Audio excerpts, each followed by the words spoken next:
We have breaking news now from the Pentagon. CNN can now report that roughly 500 Marines are being mobilized in response to the protests in Los Angeles. And this is a significant escalation from President Trump, who had activated National Guard troops over the weekend without Governor Gavin Newsom's consent. In this new move, active duty military members are being deployed as a show of force against U.S. citizens. Señores, lo que ha estado haciendo Donald Trump es simplemente inaceptable. Cada paso que da parece estar diseñado para intensificar esta represión en contra de los manifestantes en Los Ángeles. Pero en esta ocasión ha cruzado una nueva línea. Según reportes recientes, estaría enviando cientos de marines a esa ciudad. Así es, amigos, ahora parece una zona de guerra. El gobernador de California, Gavin Newsom, no está dispuesto a quedarse de brazos cruzados. De hecho, ya está respondiendo públicamente, enfrentando esta orden con firmeza, y ha estado revelando detalles sobre la Guardia Nacional que dejan a Trump totalmente expuesto. Sean bienvenidos a Políticamente en Desacuerdo. Señores, hoy veremos cómo el ataque de Trump fracasa mientras Newsom contraataca. Así que los invito a que se queden hasta el final de este video porque veremos los detalles más interesantes. Ahora sí, amigos, antes de revisar lo que dijo Newsom, tenemos que ver este fragmento de CNN, el cual desató toda esta polémica. Escuchen. We have breaking news now from the Pentagon. CNN can now report that roughly 500 Marines are being mobilized in response to the protests in Los Angeles. And this is a significant escalation from President Trump, who had activated National Guard troops over the weekend without Governor Gavin Newsom's consent. In this new move, active duty military members are being deployed as a show of force against U.S. citizens. CNN's Natasha Bertrand is live for us at the Pentagon. Natasha, what are you learning? Well, Brianna, this is something that Secretary of Defense Pete Hegseth had previewed over the weekend. He said that if necessary, he would deploy the Marines to Los Angeles to help federal agents with handling the protests there. And it appears now that these Marines, according to our sources, they have been mobilized. These 500 Marines, a full Marine battalion based out of 29 Palms, California, which is just outside San Bernardino, about an hour away from Los Angeles. They have been mobilized and they are gearing up to go and help ICE agents as well as other federal officials deal with these protests in Los Angeles. Importantly, they're going to be bolstering as well the National Guard, guardsmen and women who have been activated in Los Angeles by President Trump. But as you said, it is a significant escalation of the president's use of the military as a show of force against these protesters.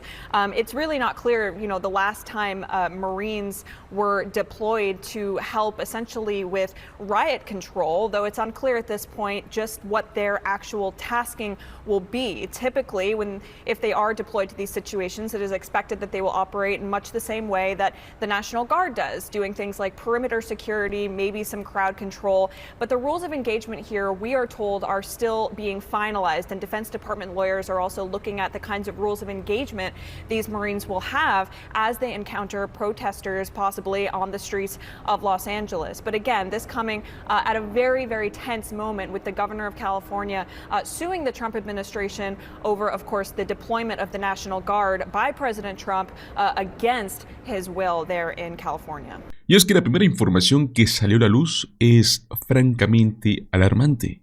Y más aún cuando vemos las declaraciones que hizo el gobernador Newsom en una entrevista con Brian Taylor Cohen, donde se fue directamente en contra de Pete Hegseth.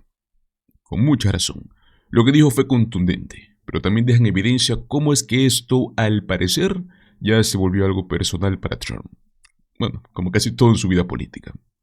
Lo preocupante, amigos, es que estamos viendo decisiones posiblemente motivadas por impulsos emocionales, o incluso hasta por ego. Pete Hegseth parece estar hablando más con el hígado que con la cabeza, ¿no? Y bueno, esperemos que no, con un par de tragos encima. Pero lo cierto, amigos, es que esto no da risa, porque es una situación aterradora. Afortunadamente, hemos estado viendo que Newsom no se ha quedado callado. En las calles también hay mucha resistencia. De hecho, hay un clip que se ha vuelto viral, donde un manifestante enfrenta cara a cara a los agentes del ICE. Y de verdad vale la pena verlo. Escuchen. Feel tough with your assault rifles and your sticks? You should be standing here with us. Stand with us. You're on the wrong side of history. We know you got a job to do, but you took an oath to the Constitution not to the fascists in the White House. Think about what you're doing now. Think about what this means. Coming into our community. Peaceful community. People working their jobs. They send in men in military fatigues. Weapons of war into our communities. And you stand here and you allow it. I am sick and tired of it. You should be sick and tired of it. You think any of these people in the White House sending you these commands give a fuck about you? Not one of them do. They laugh at you. Our president laughs at you. He calls you fools. He said the people who died overseas in the military were chumps. Y es que es este tipo de energía exactamente lo que se necesita, ¿no? Se necesita este coraje, ¿no? Se necesita esa claridad, lo que pueda marcar la diferencia. Y es justo lo que estamos viendo en el liderazgo de algunos gobernadores como Newsom. Poco después del reporte, que hablaba del supuesto despliegue de marines por parte de Trump, la oficina del gobernador dio una respuesta que sinceramente no era lo que me esperaba. Lo que dijeron fue que según la información que manejan, los marines simplemente están siendo trasladados de una base a otra, y que en este momento no estarían siendo desplegados como una fuerza operativa, que eso pues es distinto a una movilización normal o formal. Y tiene mucha razón porque el nivel de militarización, que es la que está insinuando Trump, es totalmente injustificada, es fuera de lugar, es sin precedentes. Usar la rama más entrenada del ejército estadounidense en contra de ciudadanos, yo creo que es algo simplemente inaceptable. Newsom no se quedó solo con eso, también le respondió directamente a J.D. Vance, que es, pues bueno, el vicepresidente, y le dijo, haz tu trabajo. Aquí no hubo ningún problema hasta que Trump decidió intervenir. Le exijo que cancelen esa orden y que devuelvan el control total al estado de California. Lo más impactante fue cuando describió las condiciones en las cuales se encuentran estos miembros de la Guardia Nacional, que Trump fue el que envió. Dijo que llegaron sin combustible, sin comida, sin agua y sin un lugar digno donde dormir. Y prácticamente están siendo obligados a dormir en el suelo, ¿no? Y fue claro al decir, si alguien está faltando el respeto a nuestras tropas, ese alguien eres tú, Donald Trump. Hay mucho que analizar en esa respuesta. Primero, si lo que dice la oficina de Newsom es cierto y Trump no ha desplegado marines aún, entonces estamos hablando de que eso sería solo un teatro, ¿no? Falsa demostración de fuerza, y eso es el doble de vergonzoso. Pero incluso, si sí están movilizando, lo que está haciendo Trump es una peligrosa provocación. Tal y como lo dijo Newsom, ¿no? Todo esto parece ser parte de una estrategia para querer tal vez desviar la atención del desastre que ha sido su propuesta de presupuesto. Lo mismo fue lo que dijo Tim Miller, MSNBC, que tuvo un análisis muy acertado. Escuchemos. I think he thinks he benefits for sure. There was a Wall Street Journal editorial this morning saying essentially that, what do you expect beside protests if you're going to send in people, to shake down Home Depot clerks and dishwashers at restaurants? Like eventually people are going to get upset about that and push back, and there are going to be protests that could get out of control. And I think that was a correct insight from the Journal, but I think they missed the notion that that's what the administration wants, I think, is for things to get out of control. They see it as a political benefit. Trump wanted, going back to his first term, to be able to be more aggressive about calling in the National Guard and calling in military to do domestic crackdowns on protesters. At that time, there were more people in the White House that were pushing back on him than there are now. And so I do think it's that situation. And I think you see this tension in the statement that was just read from the White House, about how they are trying to frame this as, oh, we're going after the worst of the worst. We are going after murderers and sex offenders, and Gavin Newsom wants to defend them, when in reality what they're doing is going after immigrants and then using it as a pretense to go after the protesters. Yeah. You have to notice that the ICE raids are not happening at Donald Trump's golf courses or in deep red parts of the country, right? Like these raids are happening in a lot of blue cities. It's been happening for a while in Chicago and other places, and LA is the place where it has kind of exploded onto the streets here. And I just think that all you have to do is read a social media feed, and you played some of those bleats from earlier. Like this is a person who seems very excited to be able to send in the troops, right? It is not somebody that is, trying to be measured and wait to see how things play out. And if things really do get out of hand in LA, maybe, you have to call in the guard. Like that's not what's happening. And they called in the guard before there were any, before they needed to. And so, I think that shows just how much they want this fight in the White House. Yeah, making... Y como siempre, pues no, Tim Miller dio en el clavo. Lo que Trump está haciendo no es solo autoritario, sino que es estratégico. Ha estado usando a ciudades con gobiernos demócratas como chivos expiatorios en su rabia personal. Amigos, eso es represión política disfrazada de autoridad. Tenemos a un presidente en pleno deterioro cognitivo, llevando a cabo un ataque impulsado por una frustración personal. Y por eso, amigos, es tan necesario que existan líderes como por ejemplo Gavin Newsom, ¿no? Que no tengan el miedo de plantarse y decir hasta aquí llegaste. De hecho, hubo otra declaración por parte de él que quiero mostrarles. Escuchen. That's not what Trump is after. He's not for peacemaking. He's here for war. He wants a civil war on the streets of America, not just here. He's testing the boundaries by nationalizing the federal guard. Heck, his own great Kristi Noem was just a year ago sitting there with newsmaker Sean Hannity saying it's outrageous that Biden is considering nationalizing the guard in my great state. Kristi Noem, the same Kristi Noem, saying, what about state sovereignties and state rights? And where the hell is Hannity now? Where the hell is Kristi Noem? They're out there just singing the siren songs of chaos, trying to sow chaos and putting our democracy at risk. These are acts of authoritarians, period, full stop. So what you're saying and what he's saying, very heated rhetoric. How do we cool this down? How do we get things to calm down? How do we get the streets at this point to be safe? Donald Trump needs to rescind his order, period. And then we need to go back to a process where we peacefully protest, where law enforcement peacefully organizes safe parameters of engagement, or at least parameters of engagement that keep people safe, that federal authorities have the right to enforce federal laws, but in a way that can be at least coordinated so that it's not chaotic and that keeps families together and goes after the criminals, not innocent people that are just trying to live their damn lives and just trying to get their kids educated. What do you say to critics who say you may have poked the bear by threatening to withhold California's tax money? This and was going after at he it? said he was going for a full-scale attack on the university system and cutting NSF funding and cutting NIH funding, poking the bear. Are you kidding? Meaning standing up for principles, standing up for honor and decency, standing up for the rule of law, poking the bear? Come on.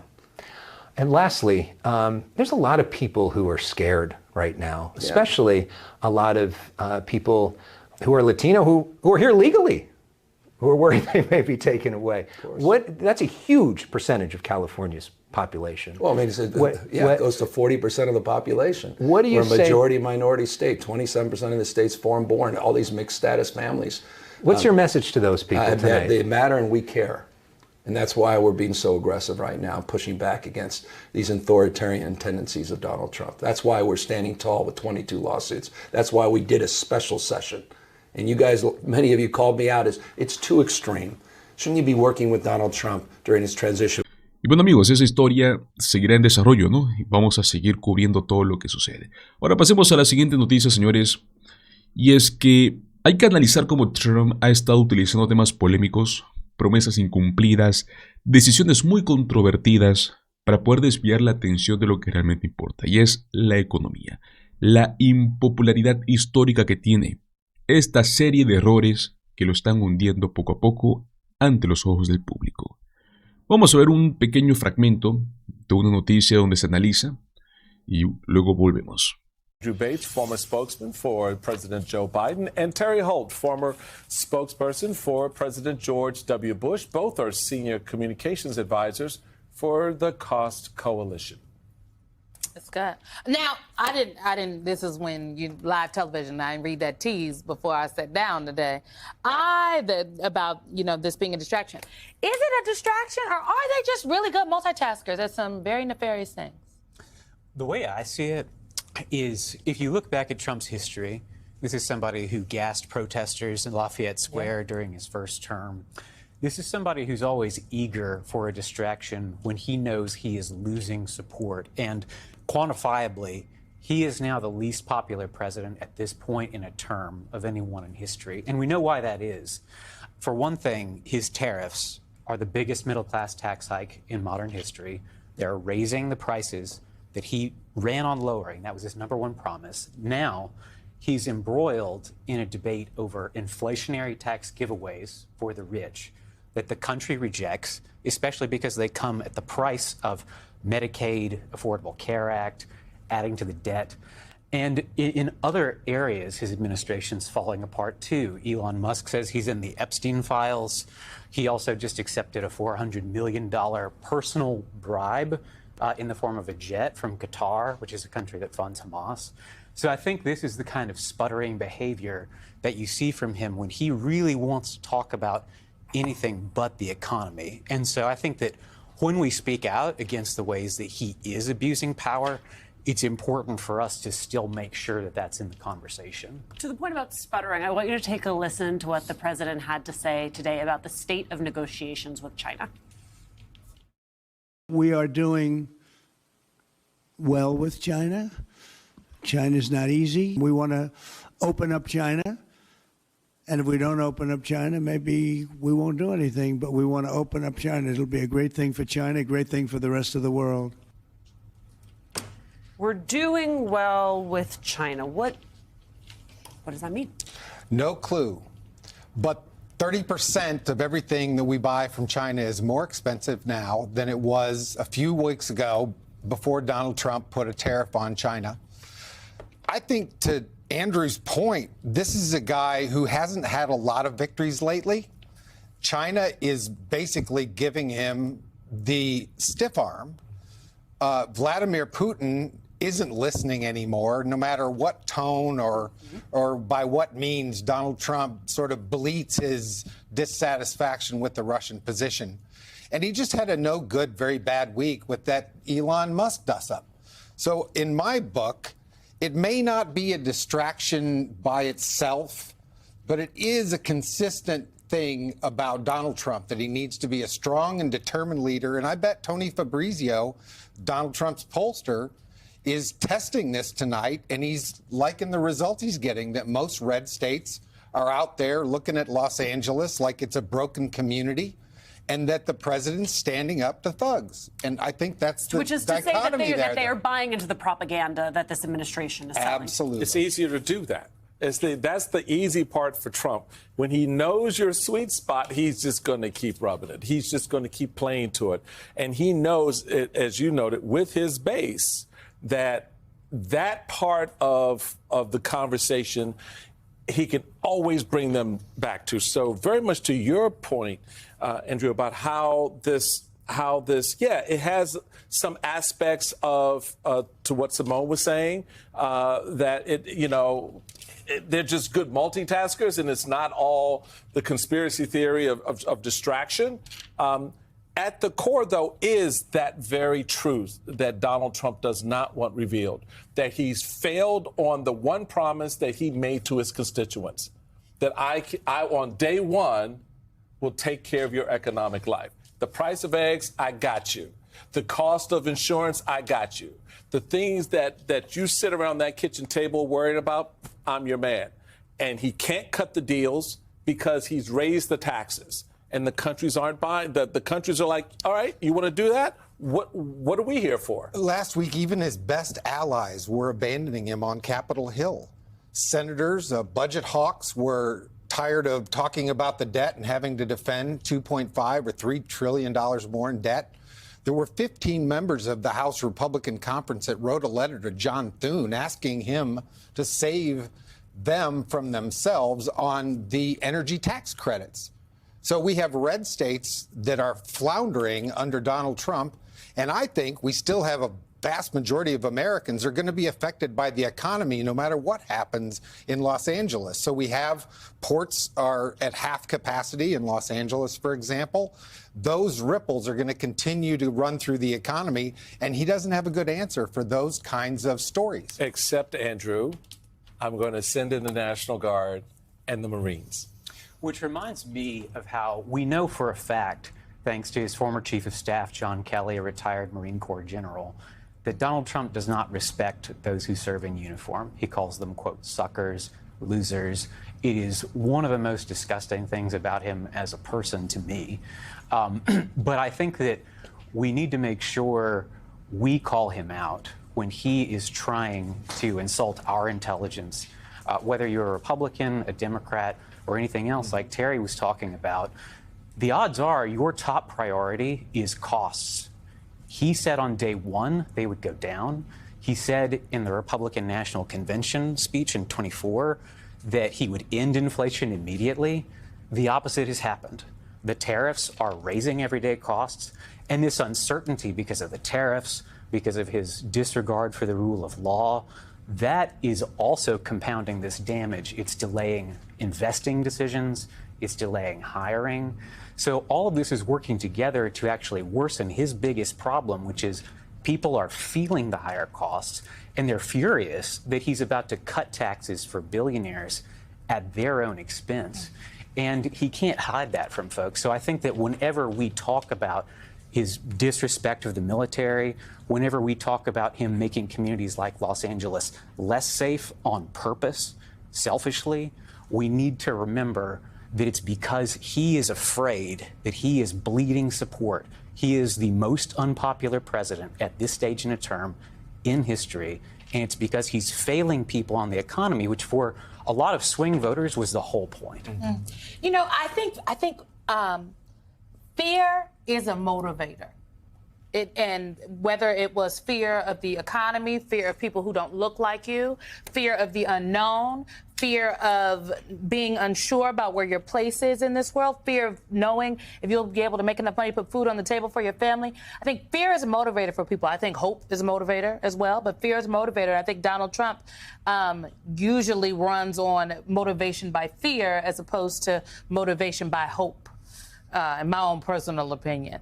That being said, I think I cannot divorce the images that we're seeing out of Los Angeles, and that you rightfully said that the government is ratcheting up the temperature. Okay, it is the government that is creating the standoff that we're seeing by Donald Trump federalizing the National Guard, and now we know it's Marines. Donald Trump who keeps incepting the idea of civil war. Why do you have the president of the United States continually referencing a civil war? He's supposed to bring the temperature down, not elevate it. Yeah, he's always turn that little fire on the stove up. And I can't divorce that from the Wall Street Journal today saying the canned food aisle is getting squeezed by rising steel tariffs. I can't divorce the two images. Or I was just going to say, what about all of these countries that we're talking to in terms of trade relationships or investments, as the president likes to talk about? Trillions in new investments. They're not going to invest in a country in conflict and chaos.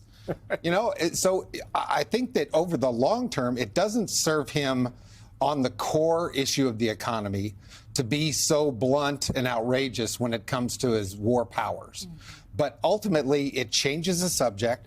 And as far as I'm concerned, there isn't a president more obsessed by the headline, by controlling the narrative, than this White House. Ok, amigos, entre una y otra frase, ¿no? Hemos escuchado cómo Trump ha estado diciendo que está bien con China, por ejemplo, ¿no? Con el tema de los aranceles. Pero al parecer apenas sabe lo que significa estar bien con alguien, ¿no? Son frases vacías en su corriente de discurso falso. Miremos los hechos. Bajo su gestión, estos aranceles, estas tarifas con China, lo que han hecho es únicamente encarecer productos esenciales. Peor si hablamos de lo que es la clase media, ¿no? Estadounidense.